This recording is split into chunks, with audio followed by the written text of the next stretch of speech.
Welcome to Embodied Code. To get started, load the app from the unknown sources in Applications.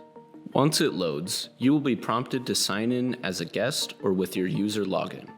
To press buttons or make selections, use the trigger buttons on the controller. After logging in, you will have the option to follow a tutorial to get started and familiarize yourself with the basics of Embodied Code.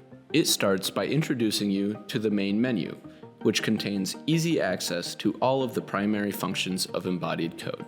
To access it, press the menu button on the left controller.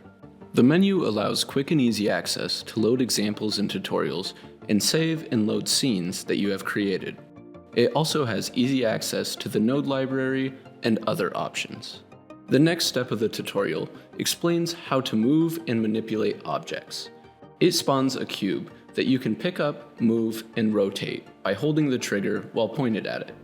You can also change the size of the cube by grabbing it with both controllers and spreading them apart or pushing them together.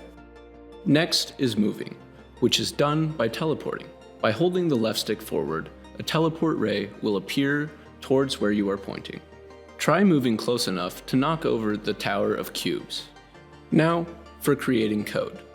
To create a visual programming node, press the A button on the right controller, which brings up the search bar.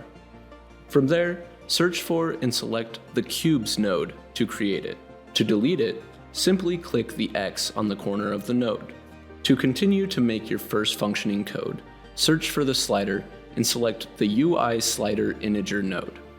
Point, click, and drag the slider's blue port and connect it to the count port of the cubes node. Connect the green port to the cube's go port. Adjust the slider to change the value, which spawns that number of cubes. And with that, you have completed the first tutorial. From there, you can load the hub for more tutorials and examples. If you want, try going to the Other Activities hub and loading the popcorn example. Try adjusting the slider values and exploring how it works. Return to the example hub whenever you like to continue to explore and program with Embodied Code.